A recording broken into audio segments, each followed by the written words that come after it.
Come on.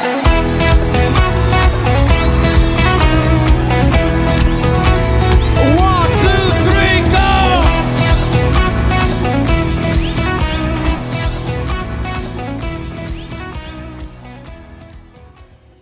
Praise the Lord. प्रभु यीशु मसीह के प्यारे मीठे नाम में मैं आप सभी का स्वागत करता हूं।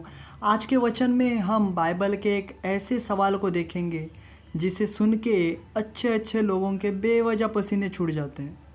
और वो सवाल इस तरह से है कि मत्ती 27वां अध्याय 3 से 7 तक ऐसा लिखा है कि यहूदा की मृत्यु फांसी लेने से हुई और याजकों ने उसके पैसों से खेत खरीदा।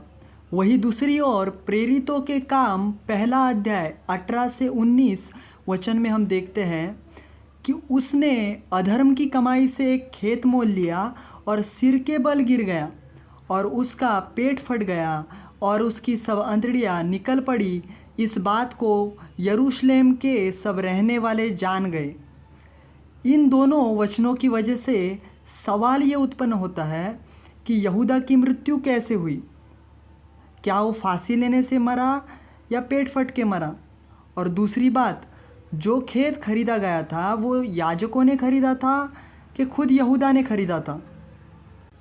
अब हम कोई भी इधर उधर की बात किए बिना सीधे जवाब की ओर मुड़ते हैं।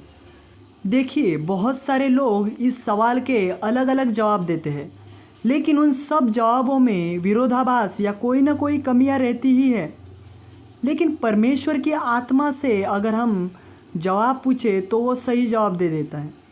जैसे मत्ती 27 में लिखा है कि यहूदा फांसी लेके मरा, और ये बात 101% सही है, वो फांसी लेके ही मरा। तो फिर प्रेरितों के काम पहला अध्याय 18-19 में लिखा वचन गलत है क्या? बिल्कुल भी नहीं, ये भी 101% सही है। यहूदा सिर के बल गिर के पेट फट के ही मरा। अरे कहना क्या चाहते हो?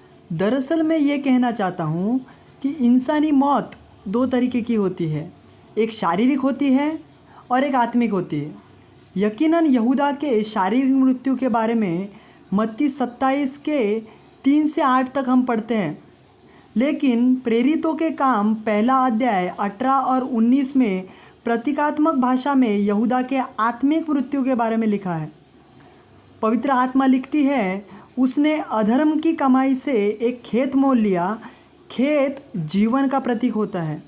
इस बात को हम ध्यान में रख के वचन को समझते हैं कि यहूदा ने यीशु को पकड़वाने का अधर्म करके अपने लिए एक अलग तरीके का जीवन मोल ले लिया था।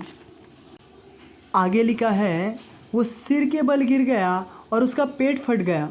सीधी सी बात है जो हमें समझनी है कि सिर के बल गिरने से किसी का पेट नहीं फटता। पेट फटने के लिए उसे मुंह के बल गिरना चाहिए था। इससे समझ में आता है कि यहाँ शारीरिक नहीं वरन किसी और मृत्यु की बात चल रही है। यहाँ लिखा है, वो सिर के बल गिरा, यानी उसने एक मूर्खता की।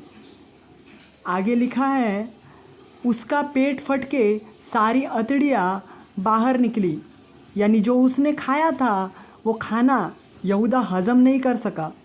पेट फट के सब वेस्ट चला गया। क्या खाया था उसने? वचन खाया था, प्रभु भोज खाया था। यह आत्मिक खाना उसकी आत्मा हजम न कर पाई। और यही बताने के लिए वचन में समझाया गया है कि उसका आत्मिक पेट फट के सारा वचन वेस्ट गया और व्यर्थ हो गया। वचन में आगे लिखा है, इस बात को यरूशलेम के सब रहने वाले जान गए और उस खेत का नाम लहू का खेत पड़ गया।